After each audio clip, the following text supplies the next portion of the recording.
Bonjour mes amis, bonjour la France. Je m'appelle Martin Buhlmann, je viens du mouvement de vignerds de l'Allemagne, Autriche et la Suisse. Et à ce moment, ma femme et moi-même, Georgia et moi, nous sommes à Sigriswil, en canton de Berne. C'est un grand privilège de partager mon cœur avec vous aujourd'hui. C'est un temps difficile, n'est-ce pas? Je me souviens, il y a 2 semaines, j'étais tellement fatigué de Corona. euh, pff, Ma vie n'est plus planifiée. Puis on a entendu des problèmes des autres. Et puis j'ai pensé, je n'ai pas besoin de ce Corona du plus. C'est trop pour moi. Je n'aime pas du tout. Et en fait, j'ai fait une expérience. Nous avons acheté une voiture pour l'exporter en Suisse.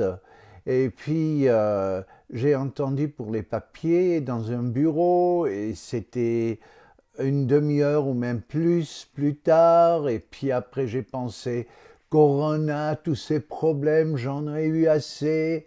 Et après ça, on est allé dans un autre bureau et il y avait quelqu'un là, un Romain, un Cigagne. Et puis j'ai commencé à parler avec lui. Et puis il m'a dit, je suis Cigagne, je suis Romain. Puis j'ai dit, monsieur, vous n'êtes pas Cigagne, vous êtes Romain. Ça veut dire humain. Moi, je suis humain aussi. En fait, je suis Romain comme vous.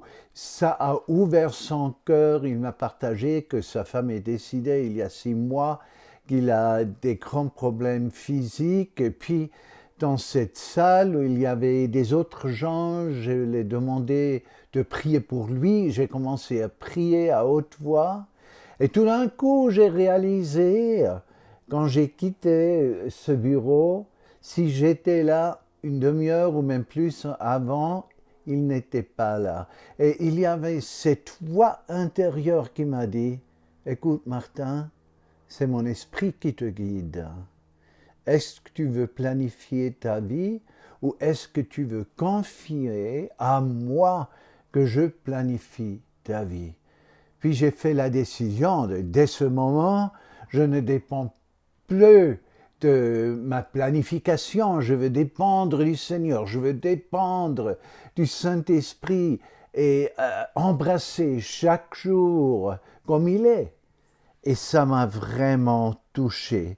Mais je vous dis, ce fatigue de Corona, on le trouve vraiment partout.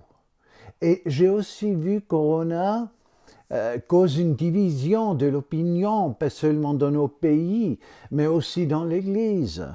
Et c'est en même temps une insécurité. On ne sait pas comment agir, on ne sait pas que faire, on ne sait pas comment se comporter. Et puis, en fait, on se concerne plus avec l'avenir, c'est le moment et les défis du moment. Et tout d'un coup, j'ai réalisé, Corona, c'est une invitation du Seigneur de tourner vers lui. C'est une invitation que nous tournons ensemble vers lui, que nous le cherchons dans l'intercession, dans la prière, que nous acceptons le fait qu'il est la seule source de nos vies. C'est lui qui nous donne la vie, vraiment. La deuxième chose que j'ai vue, c'est les gens en France, ensuite en Allemagne, en Suisse, les gens ont peur de mourir. Mais pour un chrétien, la mort n'a plus la force à nous influencer parce que nous connaissons notre avenir avec Jésus-Christ. Et c'est pas l'angoisse qui peut nous influencer aujourd'hui, c'est la confiance plutôt au Seigneur qui est important. Puis j'ai aussi réalisé que Corona nous influence à nous voir seulement nous-mêmes. Je vois mes besoins, les attaques, les désorganisements, les choses qui sont désorganisées. Je vois les défis. Je vois qu'on ne peut pas plus se réunir. Je vois qu'on a des problèmes à être ensemble avec les gens qu'on aime. Puis en fait, j'ai réalisé, l'Église a un message. C'est le message de l'espoir. Notre espoir a un nom, Jésus-Christ. Il planifie notre avenir. C'est pas nous. Nous ne devons pas prendre soin de l'avenir que nous ne connaissons pas.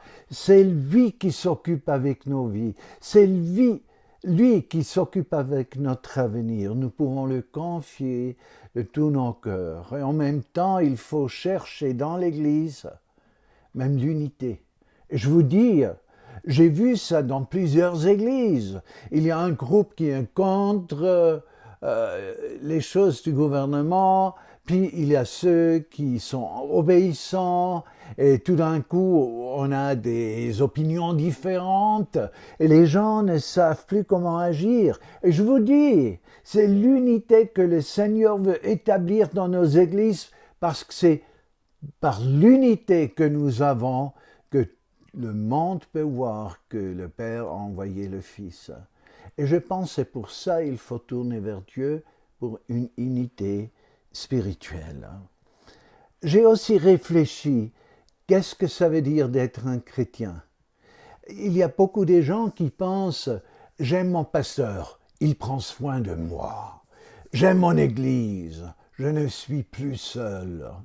Mais je pense que c'est une image fausse de l'Église. Dans l'Église, nous avons la communauté fraternelle qui nous encourage, ça nous donne la chance à aimer l'un l'autre, mais l'Église a la vocation à équiper les gens pour la vie quotidienne avec les voisins, les collaborateurs, dans nos villes, dans nos communautés, dans nos villages, de partager son amour et son espoir avec tout le monde. Nous avons une tâche, et la tâche, c'est d'établir un pont entre le monde et Jésus-Christ. Nous sommes la porte du royaume de Dieu. Nous sommes les gens de l'espoir pour tout le monde. Et il faut s'occuper avec ceux qui sont pauvres, qui sont découragés, qui n'ont pas de perspective. C'est à nous à établir un espoir incroyable. Et dans ce sens, toutes les églises, chaque église est un jardin de l'espoir. Et la question qui se pose, est-ce que nous, comme communauté, est-ce que nous sommes un jardin d'espoir? Un jardin d'espoir pour la communauté? Un jardin d'espoir au travail? Un jardin d'espoir dans nos villages? Un jardin d'espoir pour tous ceux qui nous rencontrent? Ça me donne vraiment une vision profonde. Un jardin d'espoir. Et comment la pensée d'établir des jardins d'espoir partout, là où tu habites, peut-être il y a 2, 3 chrétiens chez toi qui ne sont pas loin de toi. Établis un jardin d'espoir. Il y a des grands jardins, il y a des jardins de légumes, il y a des jardins de fleurs, il y a des tout petits jardins, il y a des jardins sur le balcon, il y a des jardins partout. La question n'est pas est-ce que c'est un jardin de légumes, est-ce que c'est un jardin des fleurs, est-ce que c'est un grand jardin, un petit jardin au balcon ou ailleurs. La question est seulement est-ce que les gens sont attirés de la vie du jardin? Est-ce qu'ils viennent pour embrasser ça que le Seigneur vous a donné? En même temps, je pense au niveau, disons, de la responsabilité que nous avons dans les églises, c'est vraiment d'équiper les gens pour le ministère. Je suis convaincu, chaque chrétien est un disciple, point 1. Point 2, chaque chrétien a une vocation. Ce n'est pas ceux qui prennent responsabilité sont ceux qui ont une vocation, c'est tout le monde.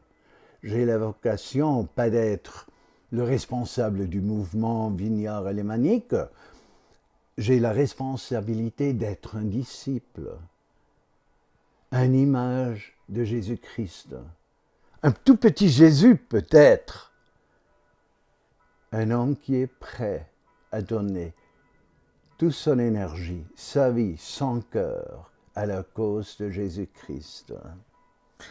Et je pense en même temps, si vous lisez avec moi Matthieu 28, les versets 16 à 20, je peux les lire. Les 11 disciples allèrent en Galilée sur la montagne que Jésus leur avait dessinée. Quand ils le virent, ils l'adorent, mais quelques-uns eurent des doutes. Vous savez,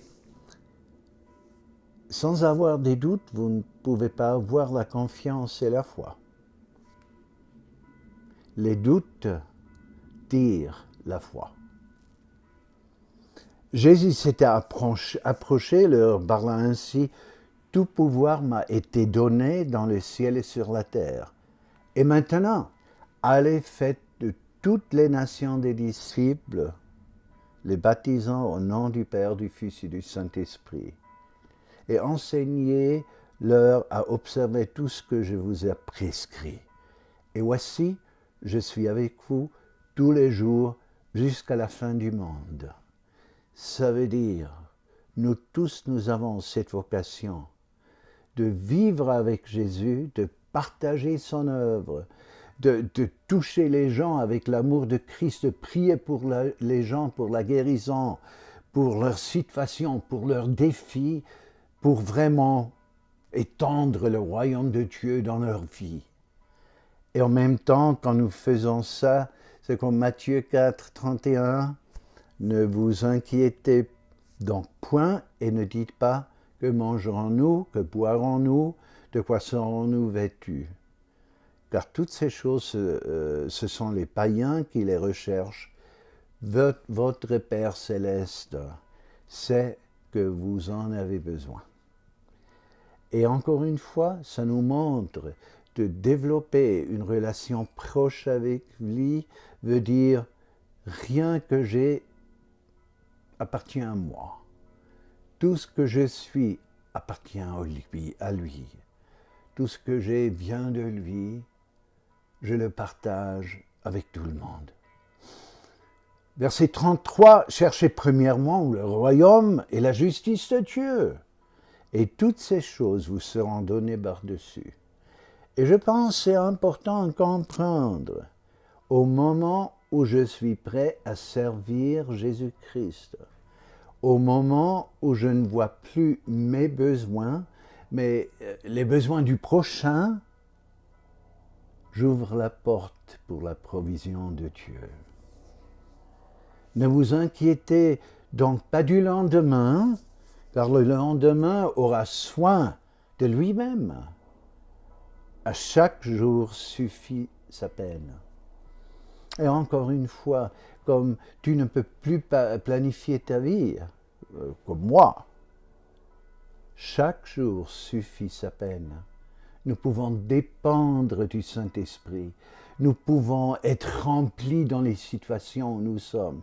Nous pouvons confier nos besoins à lui, savant qu'il prend soin de nous et qu'il nous aime.